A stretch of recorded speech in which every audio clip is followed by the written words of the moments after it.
Then we will cover the third module, centralities in networks.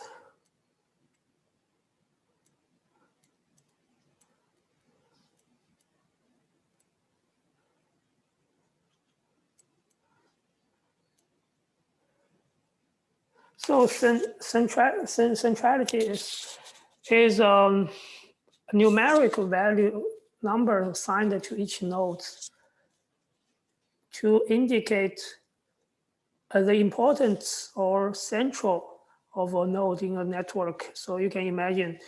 So the question is, what are the most important or central nodes in a network? So you can imagine this maybe depends on the question you are asking. And there are different types of network centralities. So we will cover a few of them.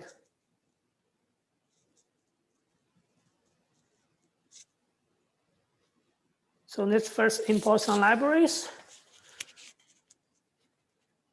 And then in this section, we will use a not-so-toy network, which is a co-authorship network between network scientists. So what are the collaboration relationship between network scientists? So in the co-authorship network, a node represents a scientist and an edge represents their co-authorship relationship. For example, if two scientists have co-authored one paper, there will be a link.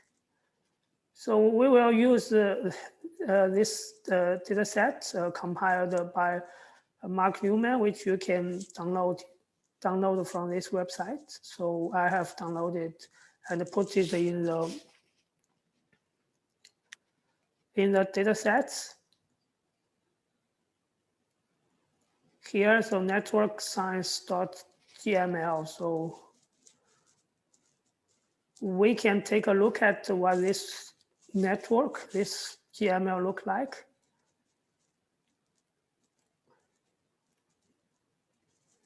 So it basically is just a text file. So this is just a comment who created this network at when, and then it will list all the nodes in this network. Node 0 is this person, node 1 is this person, and so on and so forth.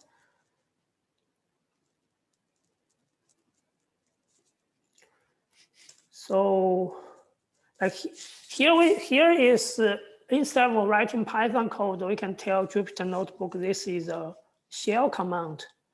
And this function is to print the first 20 lines of this file. So we can see it will list all the nodes in the network. And after listing all the nodes, it then starts to list the edges in the network, like starting from here. So edge, for this edge, edge between node 0 and node 1 with the value 2.5. So it will keep listing the edges. So that's a format for the GML net file.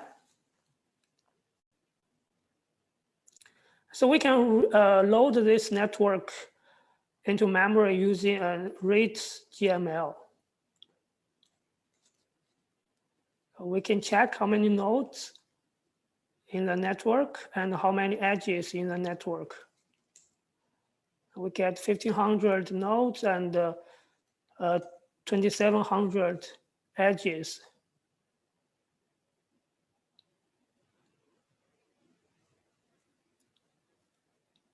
So before analyzing a network, it often worth to check whether this network is connected as a giant component or it has several different components. So we have introduced here to check how many connected components in the network. We have almost 400 components, which means this network is highly scattered. And then for this section, we will just look at the largest connected component. The component with the largest number of nodes. So we can use this this statement to get to the largest component of the network, which has 379 nodes. And to get the subgraph of the largest connected component, we can use the subgraph. And there are 900 edges in the LCC. So we will work with this subgraph. So one of the most simple but useful way to represent the importance of a node is the degree centrality. So it has already been used in the science of science. For example, consider the number of citations a paper gets. That is simply the integrate centrality of that node in the paper citation network, because integrate just indicates how many other papers cite this paper, which is the number of citations. So we often normalize the degree centrality by the maximum possible number of nodes that one node can connect to. So if a network has n nodes, the maximum possible number of nodes that this one node can connect is n-1. So we also normalize the degree by n-1. That's the definition of degree centrality. We can, as an example, we can create this little star graph, which has 6 nodes, and the center one connect to all of them. So we can create this little graph. And for node 0, because it connects to every other node in the network, so node 0 has degree centrality 1. So we can verify this by calculating the degree centrality, use this function degree centrality, and provide the network.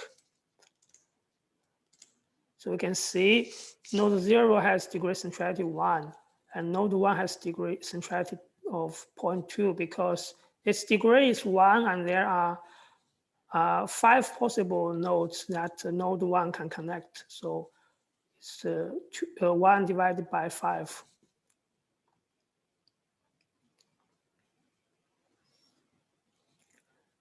And when we can apply this to the network science co-authorship network, and this will return a dictionary to indicate the degree centrality of each node in the network. For example, Mark Newman, his degree centrality is 0.07. So a little exercise is can you verify this is correct by using this definition. So it basically gets the degree of Mark Newman and divided by the number of nodes in the network.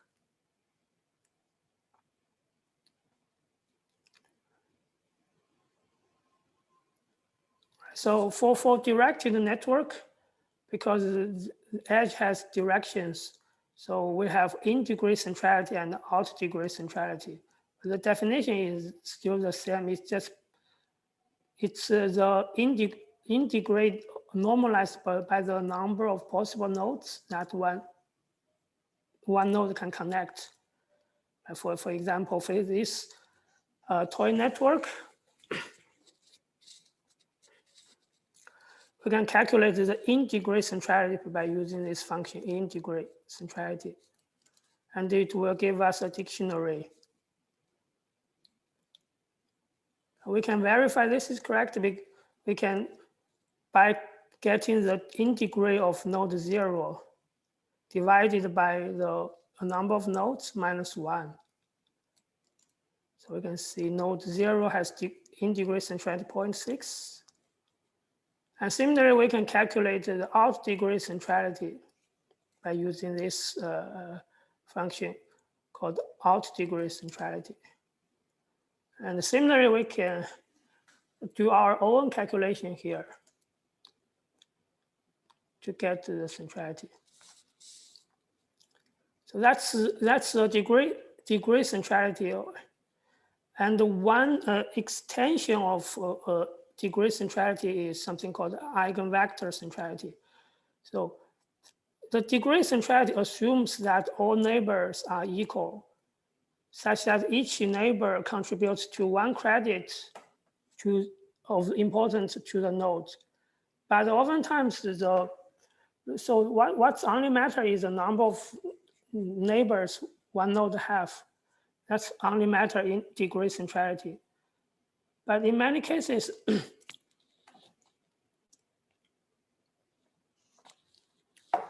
this is not the case because probably some neighbors are more important than others. And this is the idea of the eigenvector centrality.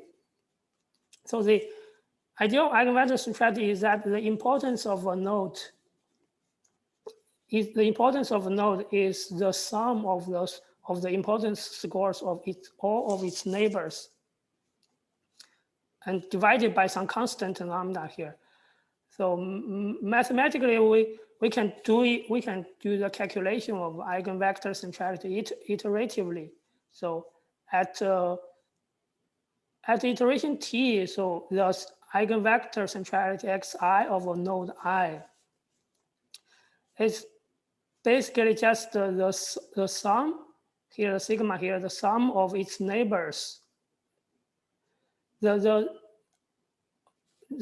sum of the eigenvector centrality of its neighbors at the previous iteration. So we sum up and divide it by lambda. If we iterate this equation many times, xt, A here is the adjacency matrix of the network. And this form is just the definition of, in matrix form, just the xt is equals to constant times A times x vector. So if we iterate this equation many times, xt will converge, which means each element in the vector will not change much from previous iterations. And the lambda is just the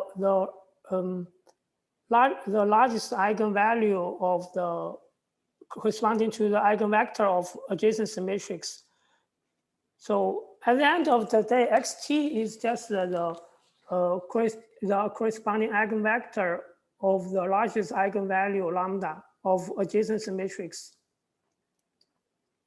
So what eigenvector centrality does is that a node can have a large eigenvector centrality because it has many neighbors. So each neighbor contributes to some of the importance score, or some of its neighbors are very important. So that's the idea of the eigenvector centrality.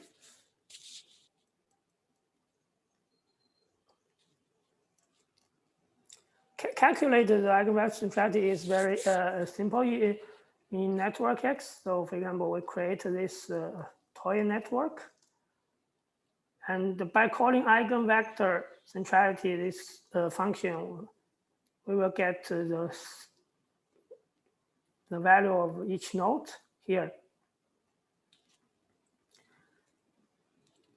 And the one fun exercise that I think it's worth to check whether this iterative version holds. So here we just put this dictionary into a pandas data frame. So here, like node 1 has eigenvector centrality 0.33, and node 5 has eigenvector centrality 0.15.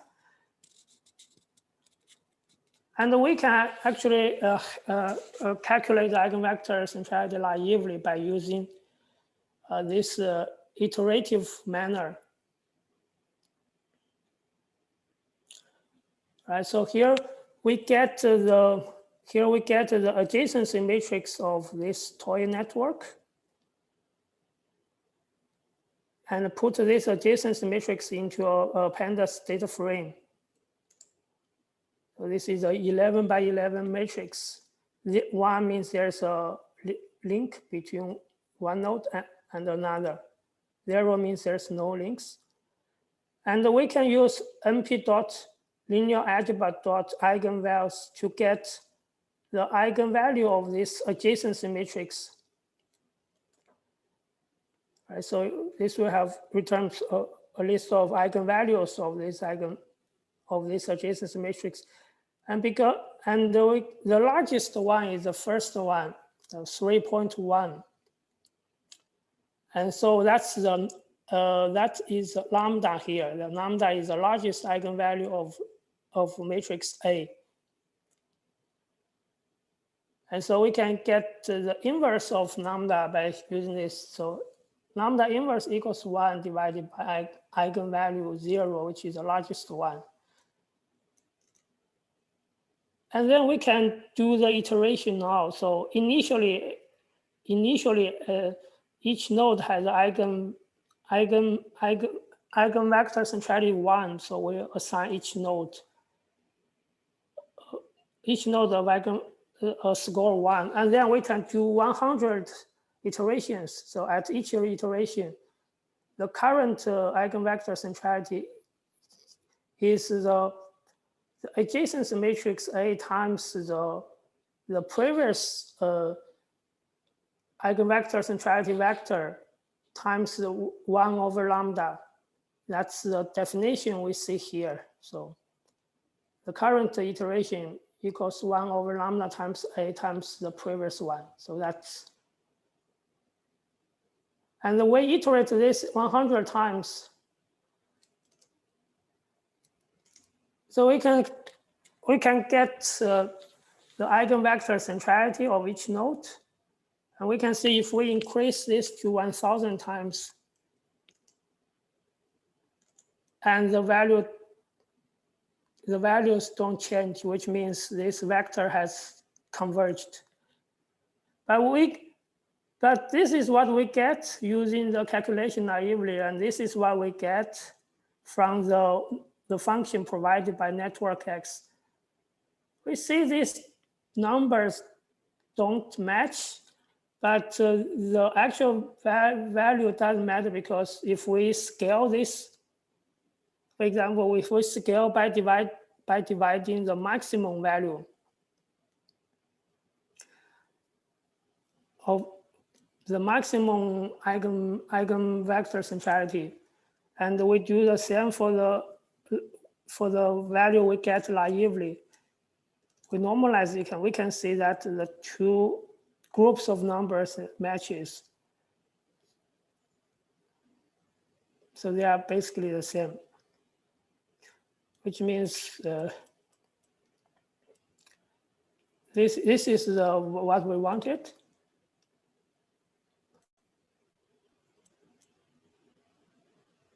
Right, so we can apply this to the co-authorship network.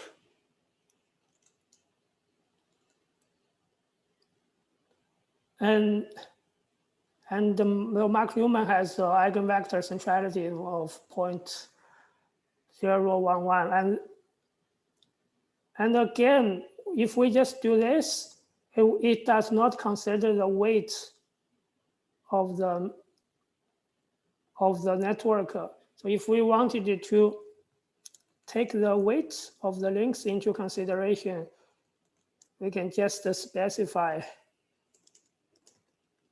the weight. So here the weight is represented by the string value. So we can specify which edge property to consider as a weight. And see, the centrality value changes from the case where we don't consider the weight.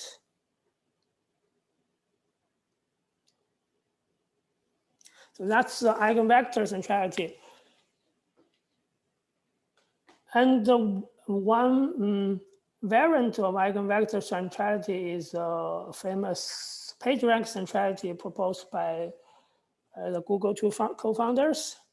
So it's just a slightly different version of eigenvector centrality. So, but it has found very useful in the large directed network. So, and let's consider a situation like this. So suppose J is a very important web page, is like a hub page. So it has a very large eigenvector centrality.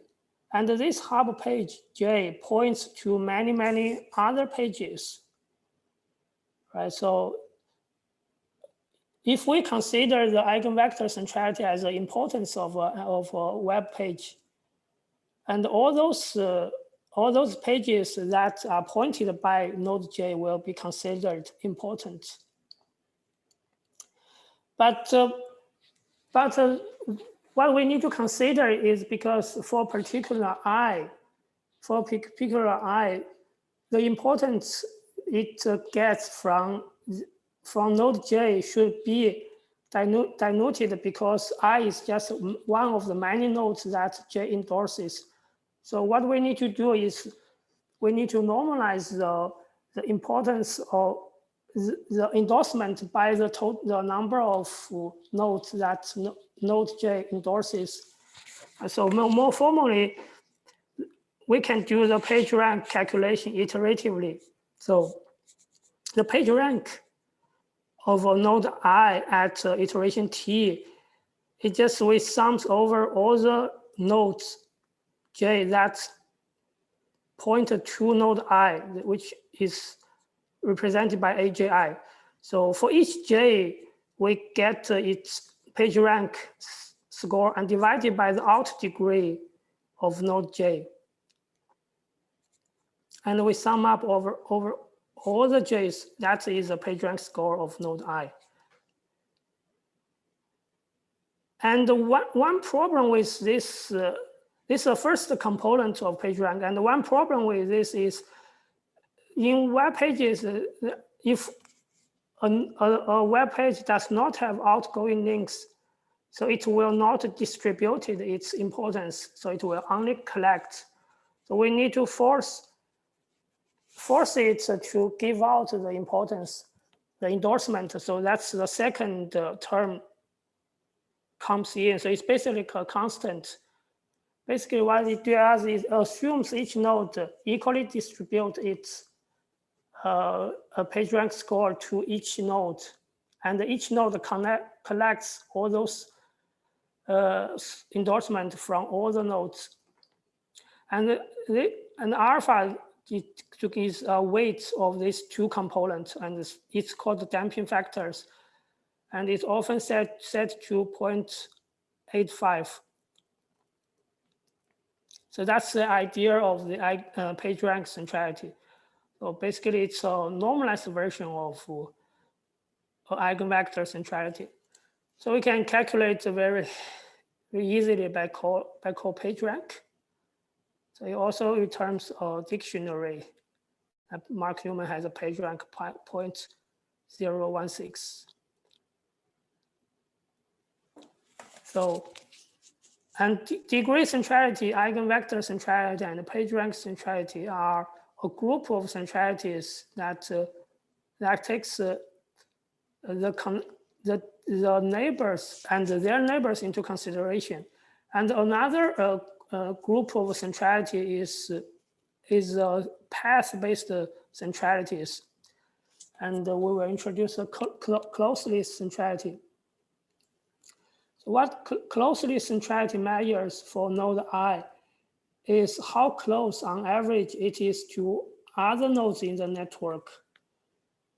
So it's just the inverse of the average distances to other nodes, Li. So which means why do we take inverse? Because if a node I has a large distance to other nodes, which means it's less close, so we take the inverse. And the average distance is just sum up all the distance to all the other nodes in the network and divided by the total number of nodes minus 1. So dij is a distance from node I to node j. That's the definition of closeness centrality. So we can create a neutral network, a path network, which have 5 nodes, and there's a path from node 1 to node 0 to node 1 to node 3 to node 4. And what is the distance from node 1 to all other nodes? So we can, so from node 1 to node 2, the distance is 1. From node to node 2 is distance of 2. So we can get the shortest path length from a single node to all other nodes by calling this function called single source shortest path length. So when we provide the network and we provide the source, and it give us a dictionary of the distance to all other nodes in the network. So we can calculate the average distance, which is 1 plus 2 plus 3 plus 4 divided by 4. And the average path length is 2.5. So the inverse of the average path length is 0.4. And so we can verify this by calling closeness centrality. And we can see node 0 has a path length 0.4.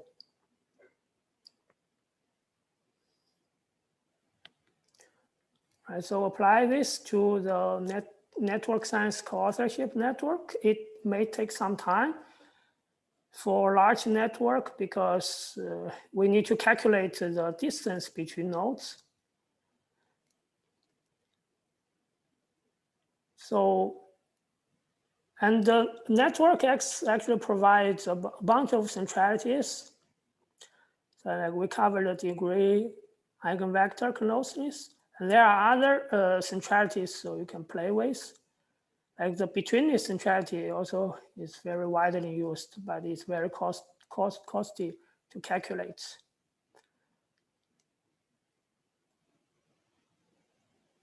And one fun exercise if for the network centrality, if we can incorporate the centrality information to network visualization.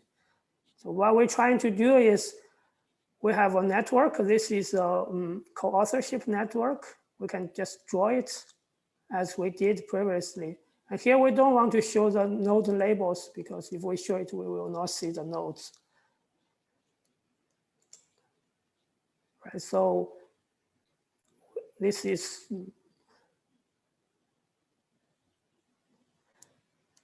the network visualization we get from the network X.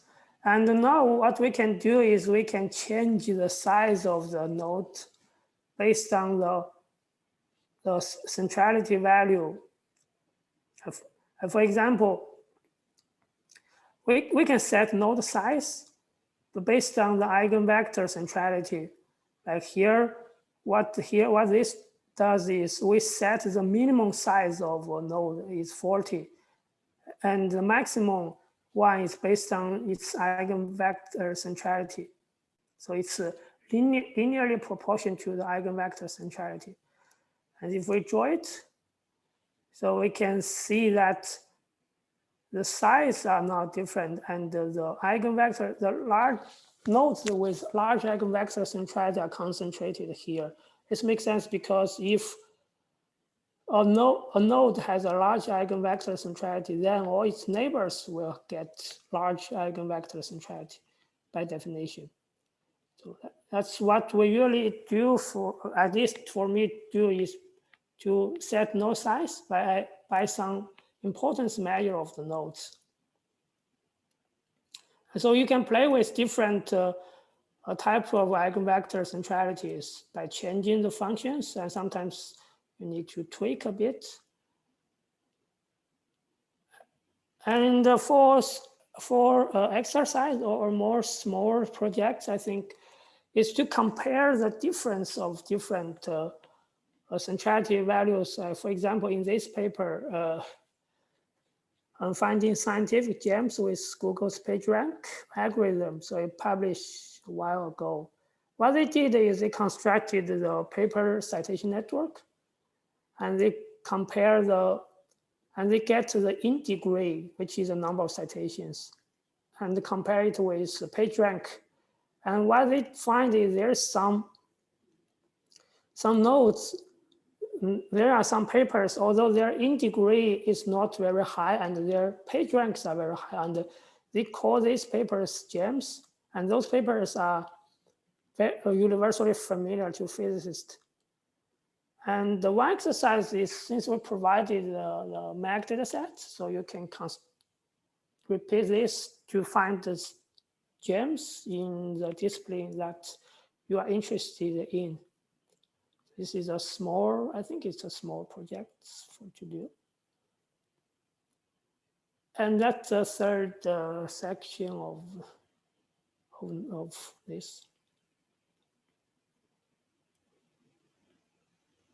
Any questions?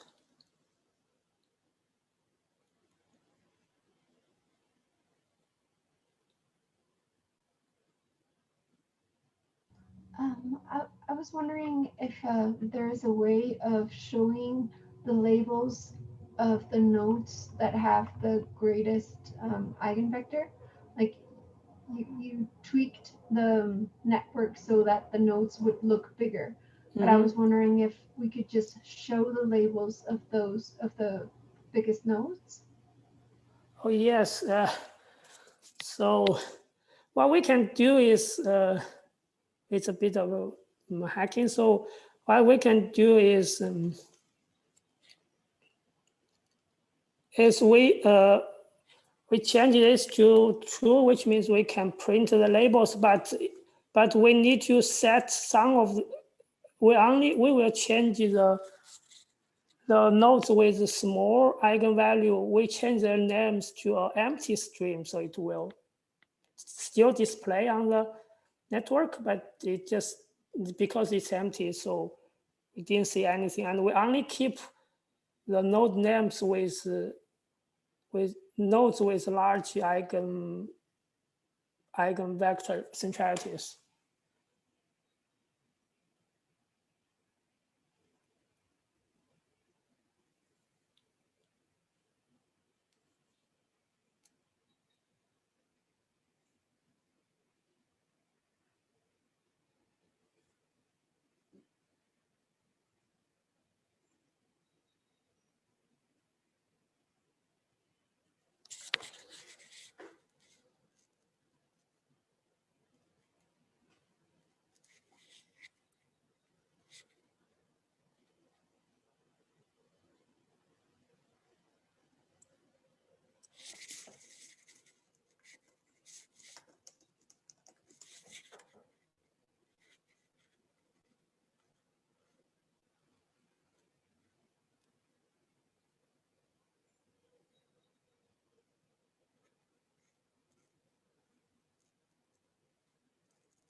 So what we need to do is just to rename each node, and only keep the nodes with the largest eigenvector centrality, and remove the node labels of all other nodes. Okay, thank you. Yeah, so I will make a demo to this. I think it's an interesting request.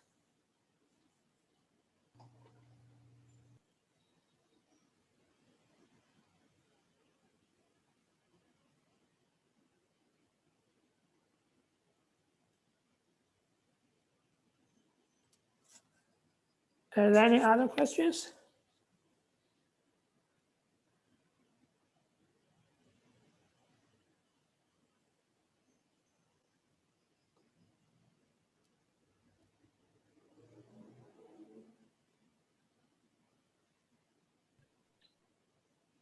So, Ching, is there, I mean, these different measures of centrality, or it sounds like there are kind of a number of different places where they've been validated. Somewhere in here, is there a reference to something that just kind of compares them in a data set like the publications that you're talking about? I mean, I guess the notebook is a good place to start, but I was just wondering if there's a study that's laid it out. There are probably some review papers about the comparison of the network centralities, but I cannot think of immediately. Yeah. Because it's hard to, it's intuitively, they all seem to be getting the same, something very similar. And so it's hard to kind of intuit what one is capturing that the other one doesn't. I mean, or how different that will be quantitatively. Yeah, I think at the average level, those centralities are very highly correlated. But there's like for example, for this paper, like there's difference between the PageRank centrality versus the integrate, like especially for nodes with moderately integrate, but they probably have very high PageRank.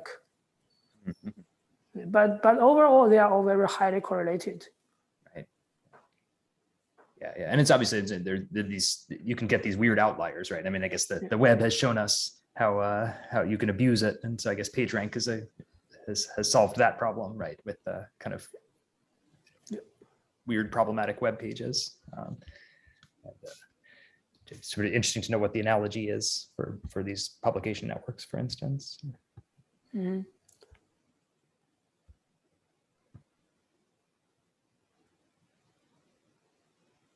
So shall we move on?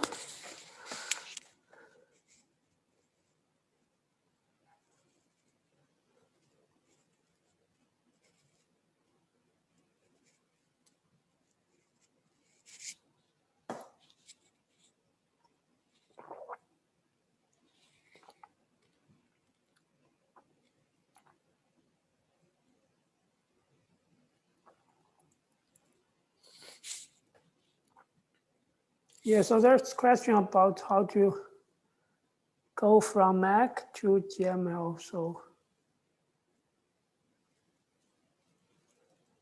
what I think what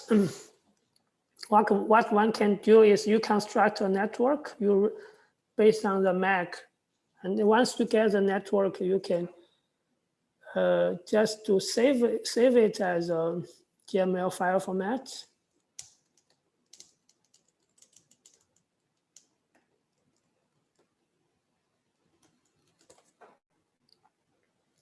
So you can, if you have a network, so you can just to write to this network export as a GML file by calling this function. So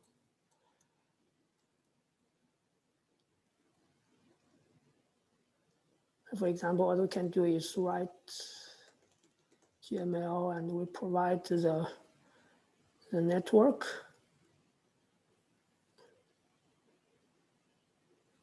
And then we provide the file name of this network. So it will export as a GML file.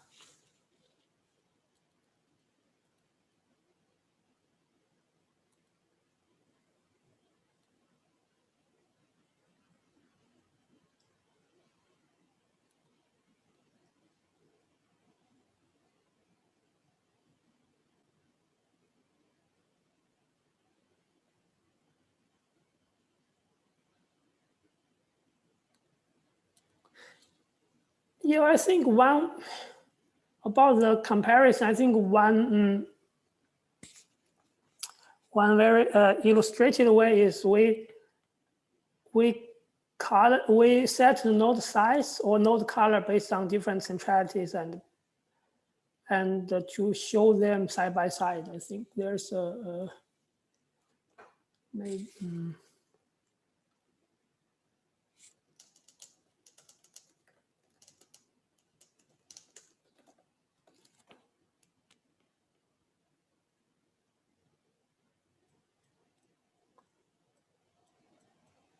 I think there's a very nice illustration about the different types of centralities and their comparisons here.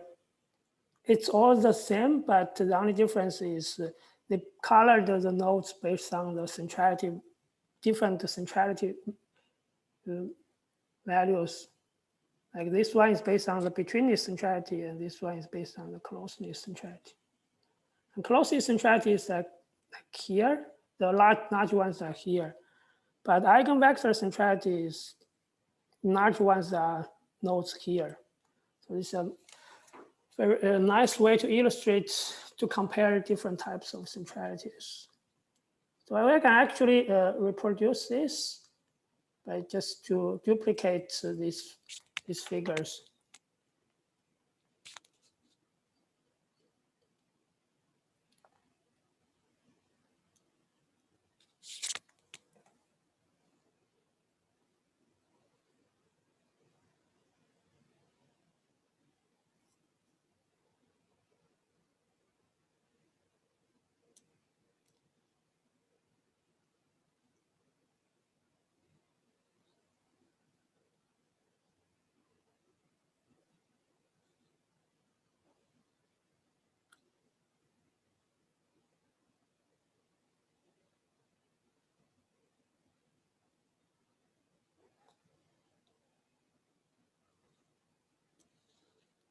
Okay, if there's no other questions, so we will move on to the next module.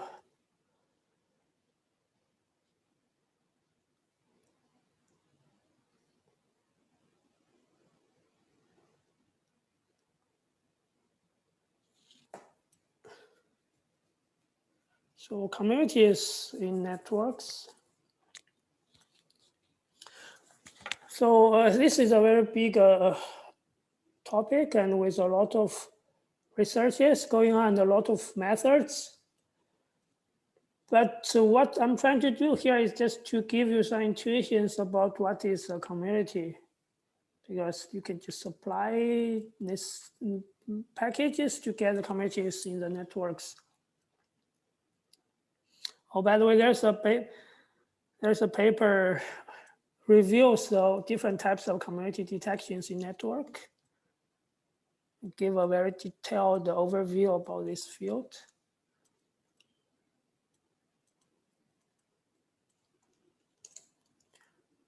So again, we are using this co-authorship network between a network scientist. So we read this network, network, and we get the largest connected component subgraph.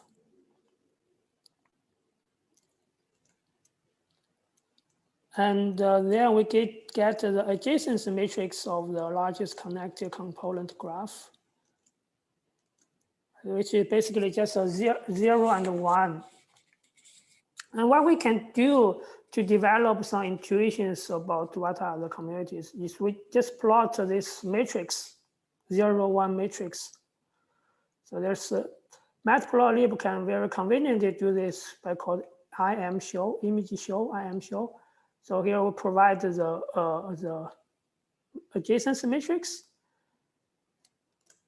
and we get something like this. So this is just a direct visualization of the matrix, and you see there's a bunch of dots, which means it's 1. If we didn't see, it means the element is 0. So what we can see from this figure is we cannot see much. It seems like just scatter somewhere and everywhere. And now what we are now trying to do is let's find the communities in the network, and then we reorder rows and columns of this adjacency matrix. So what we do is we just, like, for example, switch the first row with the second row. We just reorder the rows and the columns of those adjacency matrix, and we plot it again. So this is what we are trying to do next. And we will use a very popular method called the Louvain method. So you don't have to know the algorithm details. It's just basically hierarchically merge communities, small communities into larger ones. It's very popular and it has been widely used. It's fast. So we can install these packages. This package is called Python-Louvain. So I have it already installed, but if you don't, you can just use this command to install these packages. And then we can import this package.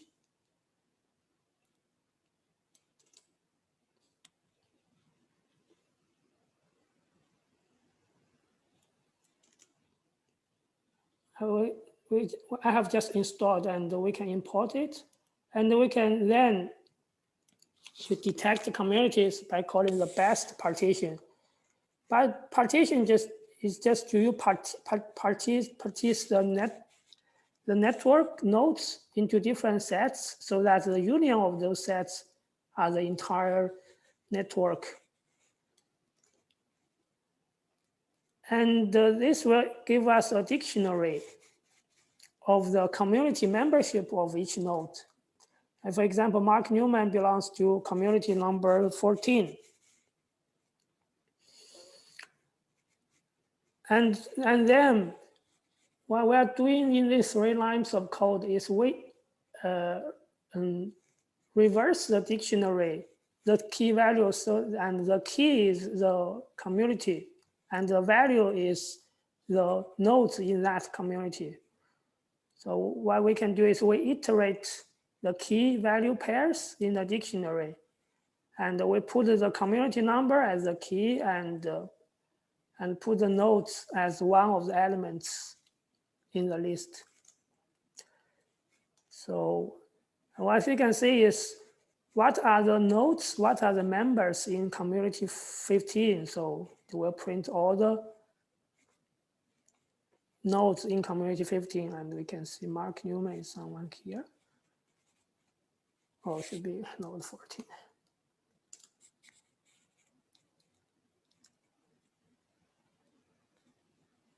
Yeah, Mark Newman is here. So then what we now see, what can we have? This network has 18 communities. Then what we can do is we order the nodes based on the community size. So we first list all the nodes in the largest community, and then list the nodes in the second largest community. And to do that, we need to sort the community by size. Size means the number of nodes in the community. So we can sort this dictionary. And then the key is just the number of elements, the size of the list. So you can see the largest community is community 14, and the second largest is community 4, so on. And then we can reorder the nodes. So what this do in 2 for loops is first we iterate the communities. We get, and for each community, we get all the nodes in this community. So what this do is we first list all the nodes in community 14, and then we list all the nodes in community 4. So that's that. And then we can regenerate the adjacency matrix. Here we provide the node list. We wanted to reorder the adjacency matrix. And then we can plot this adjacency matrix again, just as what we did. And we can immediately see some patterns here. And this is a bunch of blocks. And within each block, there's a lot of connections within them, but there's not much connection outside this block. You can see it's down the diagonal. So this is the intuition of the net community detection. So what we basically do is we try to find the groups of nodes that are interconnectedly internally but sparsely connected to the outside. And there, again, there's a lot of methods. So you can just use one of them, but that's the intuition of network community detection. And one way to, if we have a community, one way to is we can incorporate this community information to network visualization, right? So we can color all the nodes in the same community as one color. And so we can assign different colors for each community. And we can do this by using something called a color map. Well, color map is, what do is, you can think of it as a small function. So if you provide an integer 0, it will give us a RGB value, which can be represented as a color. And we can actually print all the colors of this color map because we have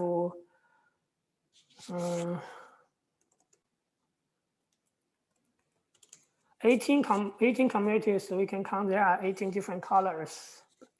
And if you don't like the color scheme, you can change the name. So then what we can do is to color the nodes based on their community assignment. So here we provide a node color, which basically is just the community assignments of each node. And then we provide the color map to map the community assignment to the node color by specifying CMap.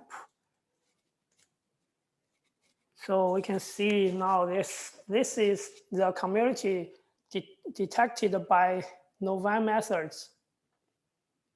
And this is a community, and this is a community. So this is, and again, this Novan method is one of the many popular ones. And I think someone mentioned there's a recent one called Leiden algorithms. So what you can exercise is instead of using Novan methods, you can use Leiden method to detect communities. So you can install it by just, it provides a package, you can just install it by like this. And then you can import these algorithms and do the community detection and can compare different algorithms to see how they are different by reproducing this figure. So that's this part.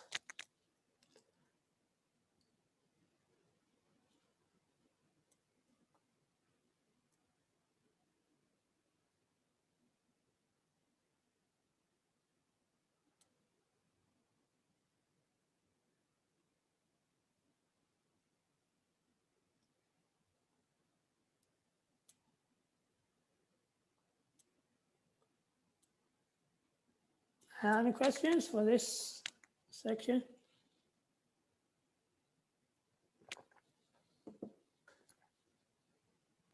Yeah, there are 2 questions in the chat.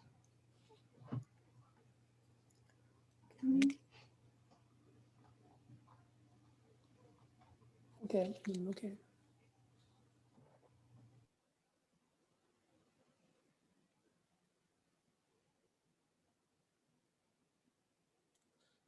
Okay, so adjacency matrix.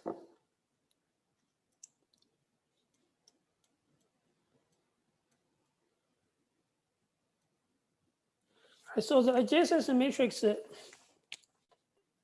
is due to visualize the adjacency matrix, and you can see there are 370 something number of rows, though, and this is one row. And if you see a dot here, which means this corresponding element is 1. And if you didn't see the dot here, which means the element is 0. And what we can see from this is there's a block structure, right? So this is a block and this is a block.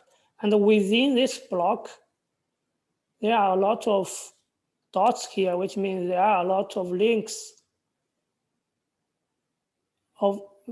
between nodes in this block. But once we go outside this block, we didn't see many dots here, which means they are very sparsely connected to the other parts of the network, right? So what we can already see is from this visualization, right? So all those nodes, they are very connected with each other, but outside those nodes do not connect to other parts of the network.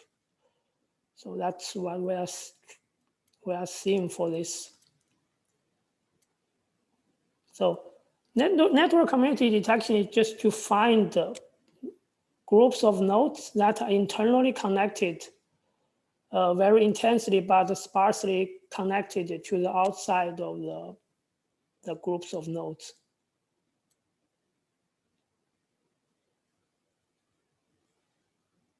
And sometimes the community represents some features of the network, and that's like, for example, in co-authorship network, the communities oftentimes represent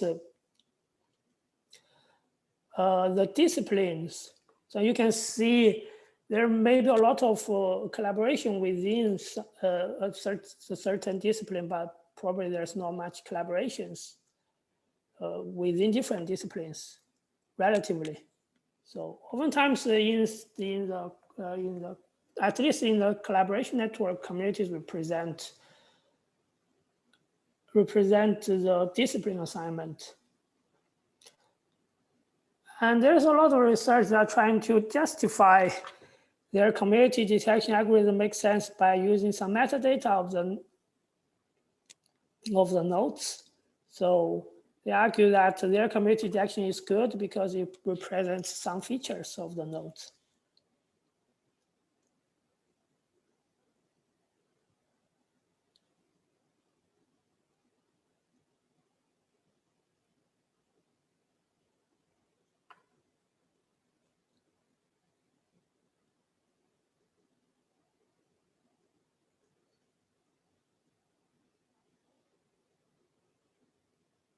How can we check the stability of detect? I don't know the answer to that.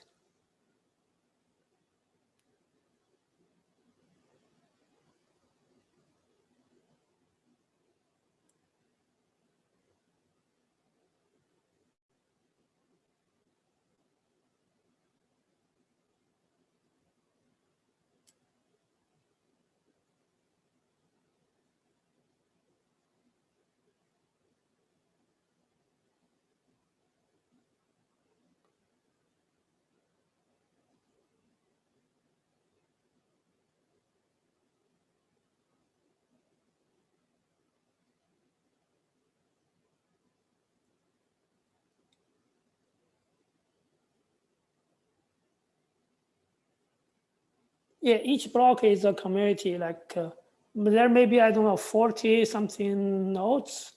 All those nodes that belong to community 1, and there may be 30 nodes. All those nodes belong to community 2. And this is community 1, community 2, community 3, so on and so forth.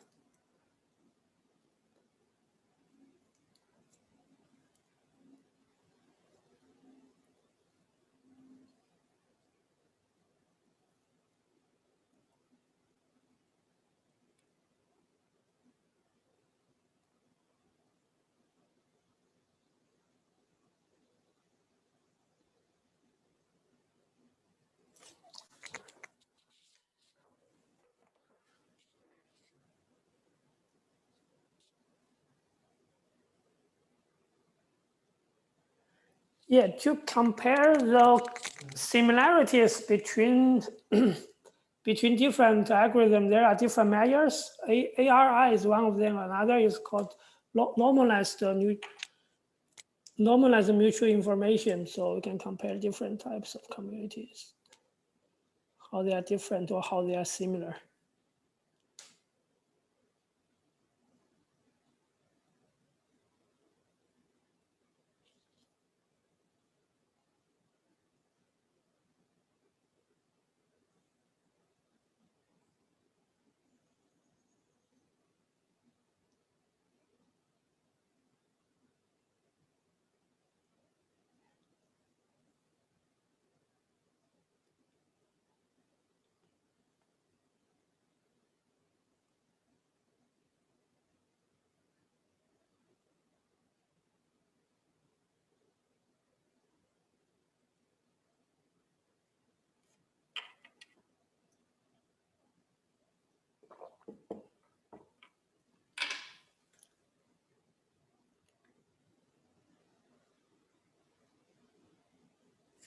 Are there any questions for this part?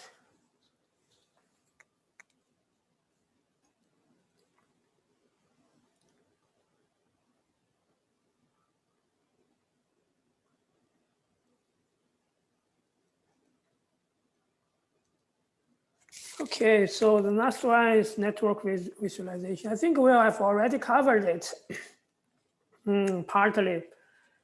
So we will do something programming to show the network, and we will also introduce Gephi. So if you have not installed, so you can install it, but I will demonstrate how to use Gephi.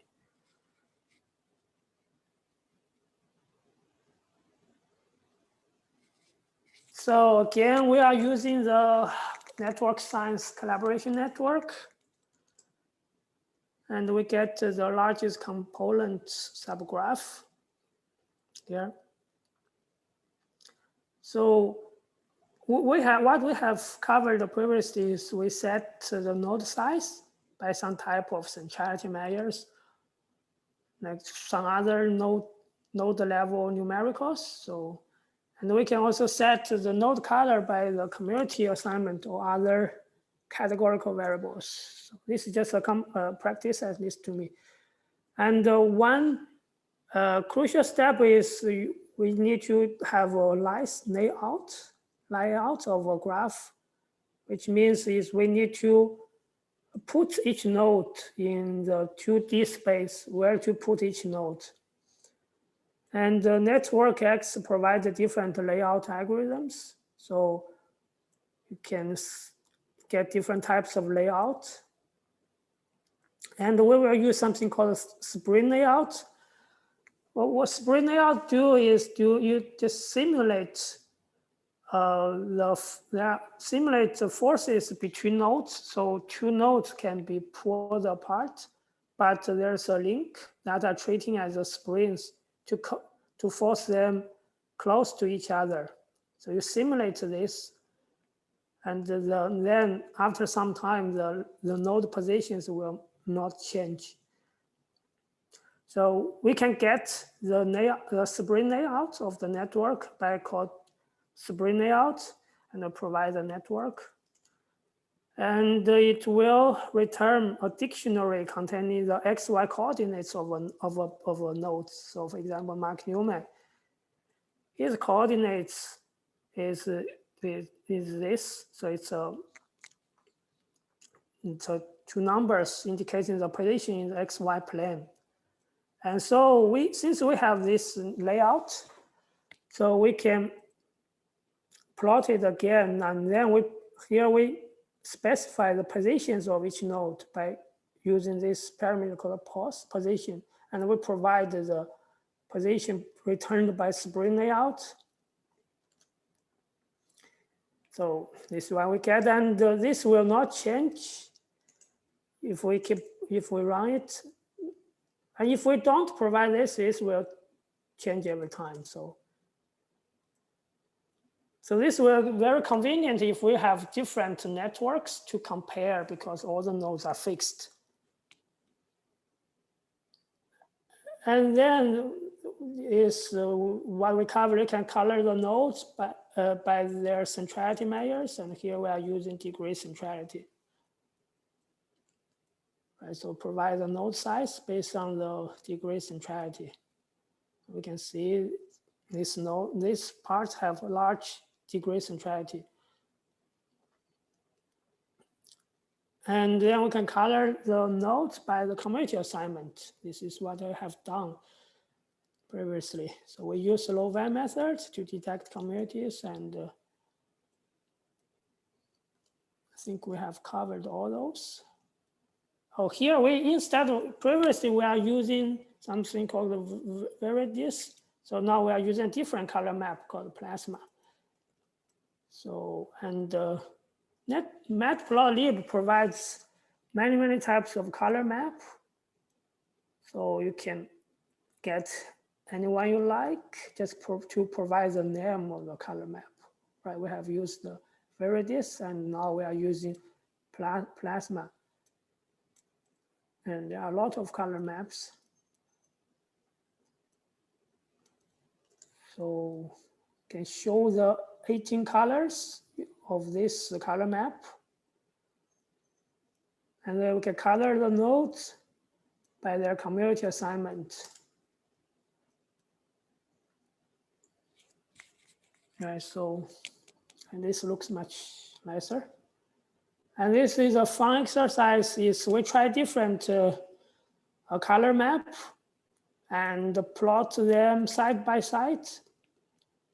And you can change this with community detections, but the same flow, I think flow remains the same.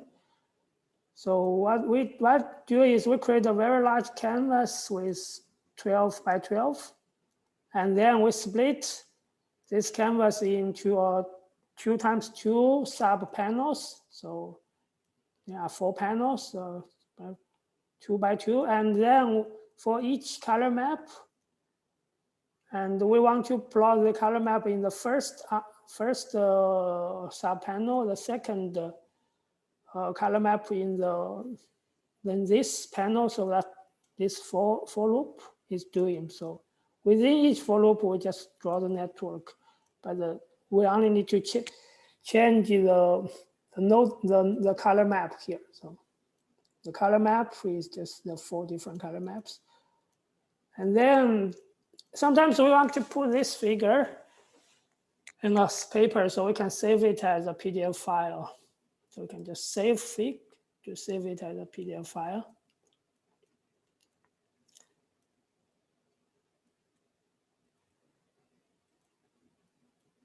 So it will give us different color schemes.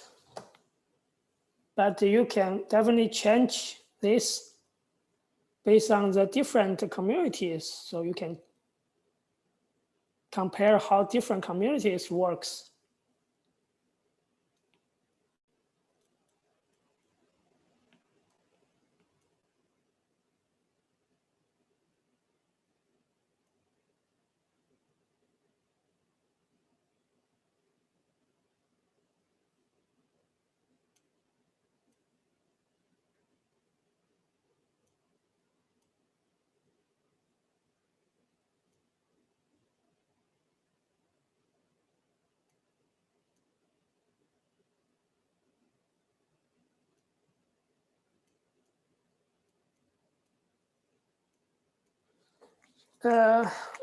Any questions for this part? So the only difference is we add a layout here, so to fix the positions of each node.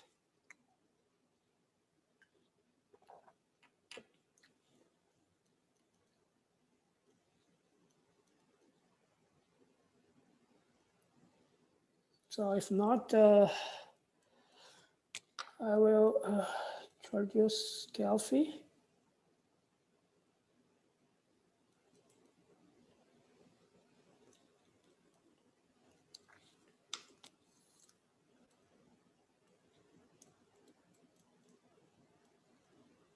Can you see my the Delphi interface?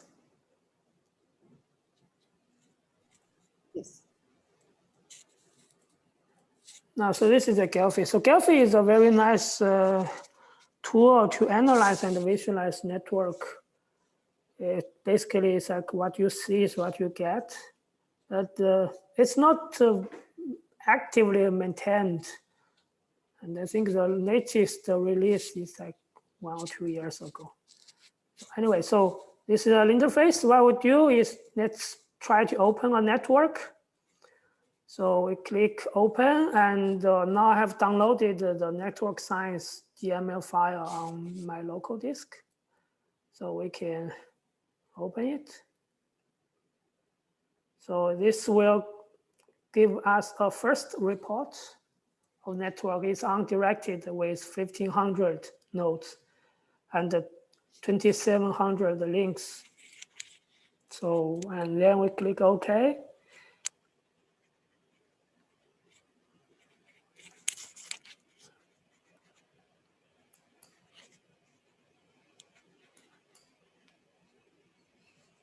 No, I'm in the preview section, so we should click here. So now we can see the network here. Yes, it's a hairball. We cannot see much. And then what we can do is we can start to visualize it. And we provide Geofit provide a bunch of layouts. And what we covered the previous about the Spring layout is this one. So we can set different parameters and let it run. So it will start to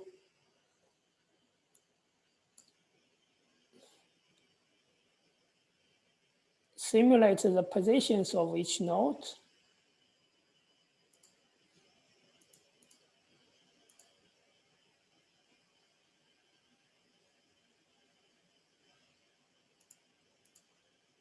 So as it runs, it will occupy more spaces. So actually, let me stop this. So remember, this network has many different components. So let's just focus on the largest connected components. So what we can do here, there's filters here, filters. And if we click topology, and there's a filtering option called giant component.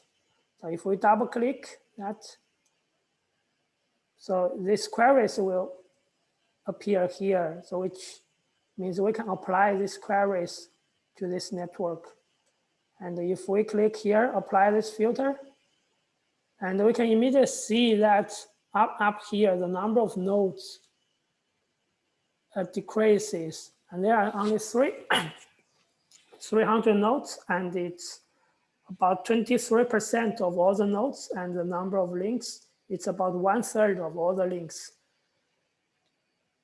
of the original network. Now we can then start to lay out this network. Let's use Force Atlas.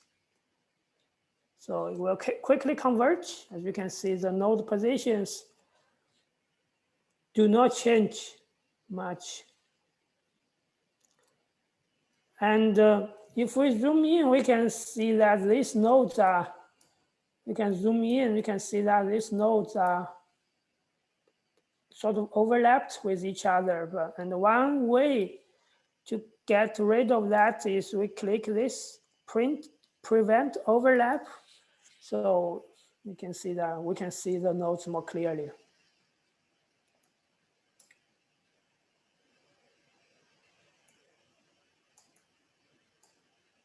So, okay, so we get the positions of the nodes, and then what we can do is we can assign size and colors to different nodes. So here, appearance, so we can specify the nodes or edges. So for nodes,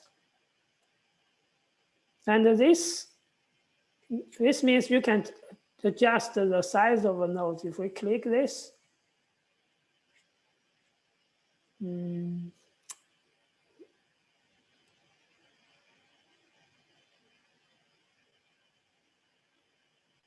so actually, let me first focus on the color of the nodes. So this tab. So we can color based on some type of numerical measures. So here, for example, we can use PageRank centrality. So if we go to the statistics tab and if we click the PageRank, so it will calculate the PageRank value of each node.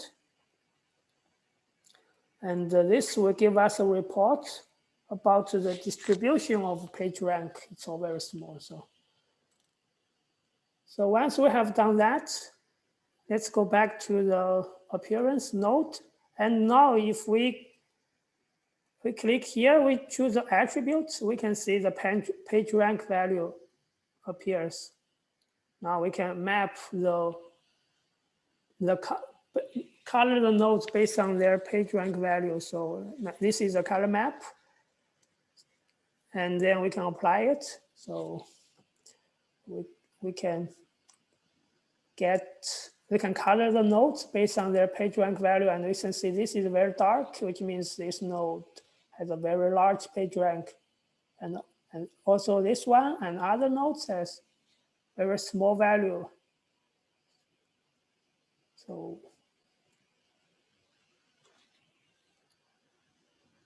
or if we don't like this color, so we can change the color map by click the small icon here. So this will list a bunch of color maps. The default one is this. And we can choose one you like. So if we apply, so it will be different. All right, so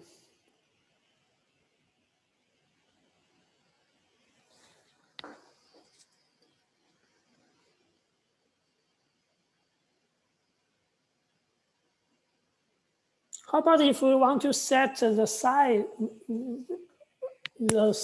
of the nodes? We click here.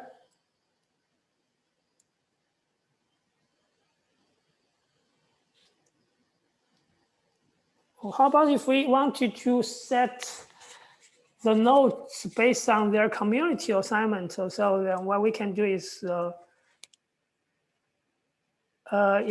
run the community detection, which Delphi provides this modularity. Here on the statistics tab, there's a modularity. So if we run, so it will start to detect communities in the network. So after it finished, it gives us a distribution of the size of the communities. So then if we go to the nodes and the partitions, we can see the modularity class appears, which means community assignment. So if we click this, and it will automatically assign each community a color, right? So if we apply this, right, so we color the nodes based on the communities. And if you don't like the color, you can change the palette. You just click here, and you can choose some other color map.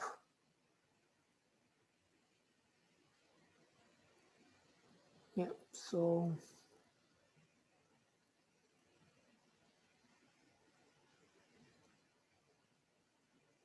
now if we want to change the size of the nodes, we click this one, and then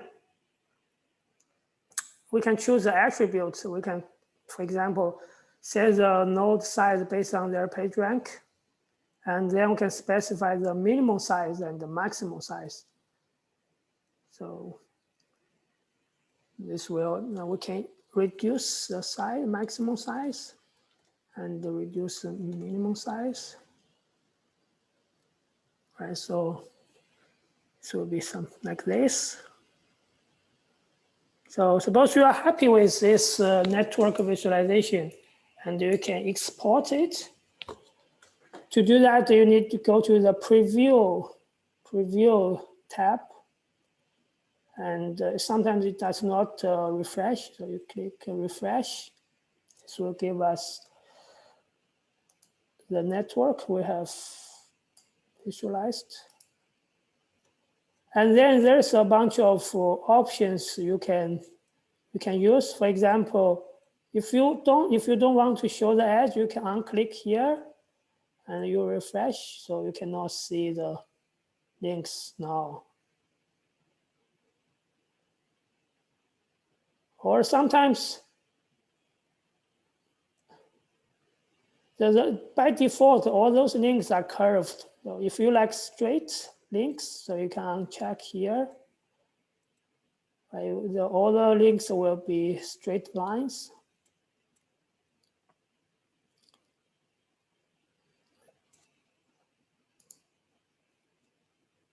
So if you're happy with this, all those configurations, you can export. I click here, the export. Now you can specify a name. So you can set a place to save. Like you can save it in the download, and you can rename it. So you can click save.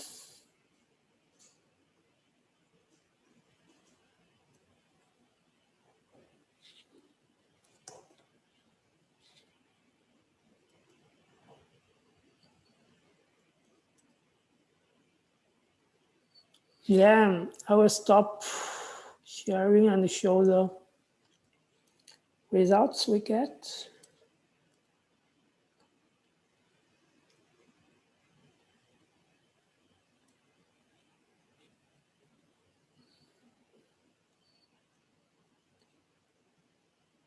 So this is a PDF file we just saved. So this is a network we visualized. And so you can, yeah.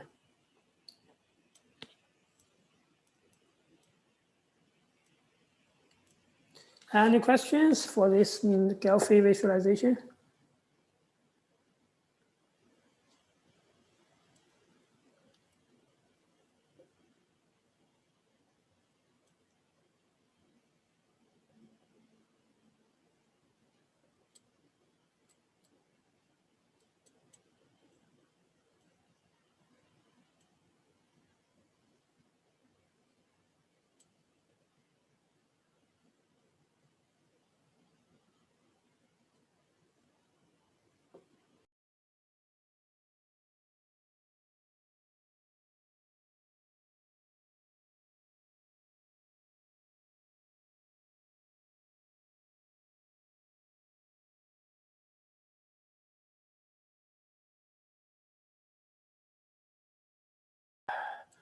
One question is about the performance of Delphi. So I've been using it. I have used it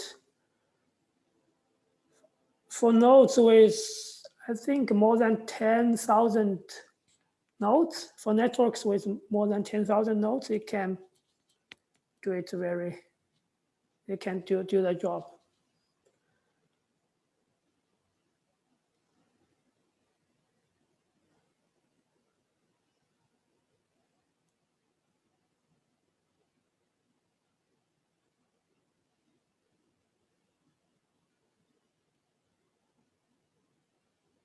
So Delphi it's more like what you see is what you get. So you can change configuration, change a different layout, or change the color scheme, color map, and immediately see the results. Just like Word. Especially if you have a large network. If you just do the layout by program, you cannot see the result immediately.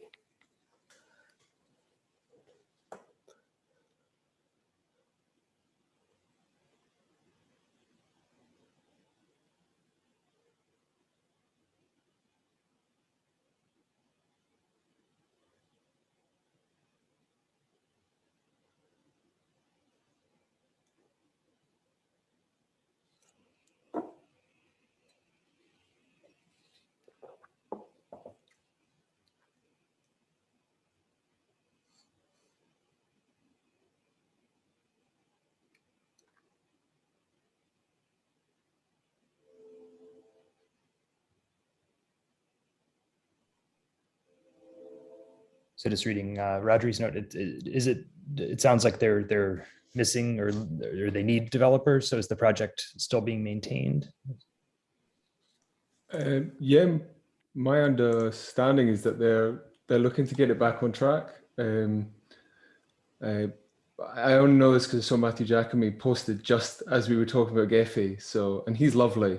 It's beyond my kind of abilities to probably help as a developer, but if anybody else has the skill set, I think they're offering $100 a day for a kind of 1 week intense training course.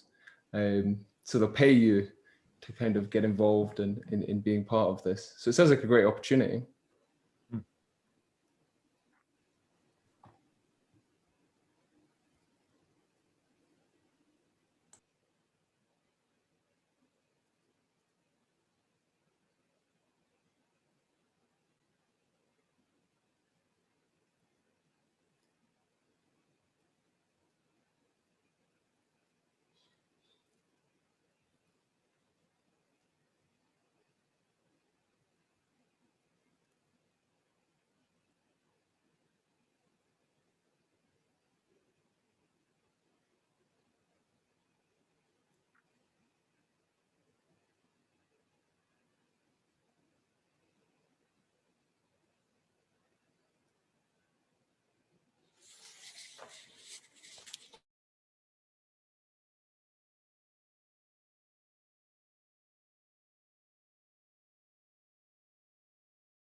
Okay, so I guess it sounds like I think Xing, you managed to cover everything everyone needs to know about networks in plenty of time.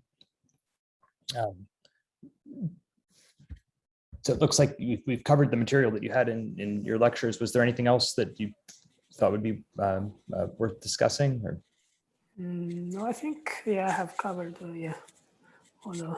all the modules in network science.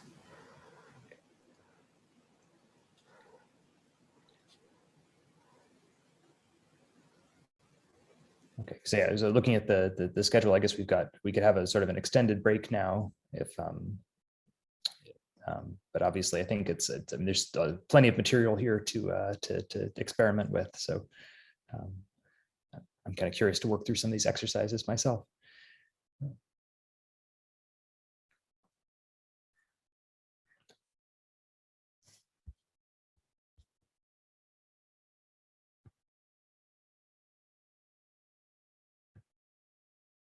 And so I guess for the afternoon, basically the students can kind of finish the exercises that you put into the notebooks, or of course, I think we're interested in giving time to work on projects. So is it, and just wanted to double check, is there anything else that you sort of wanted to provide as far as exercises for this, or? Yeah, I'll provide solutions to the Solutions, right. Yeah. So if you have any network related questions, so you can ask me in the afternoon, or like visualizations about networks, especially large ones. So I like to do a large scale network visualizations. So if you want to try it yourself using Gephi or use write programs to do that, I would love to listen and to help. Yeah, I've done several large scale network visualization with tens of thousands of nodes. Yeah. Because and I guess I mean, I'm definitely thinking about applying the community detection algorithms to some of the academic tree network data. There's on the site, if you go to it, we did sort of an eigenvector based clustering, which turned up some clusters that kind of made sense. And one of the challenges we ran into was kind of is it useful beyond kind of providing interesting observations about kind of clusters in the network, and being able to apply these different algorithms and see how they compare would be very interesting. I can pull, and so maybe as a challenge to anyone who's interested, I can show you what's there if you want to see. And if someone can improve on it, I would very happily replace the cluster map that we've got with something a little bit more sophisticated.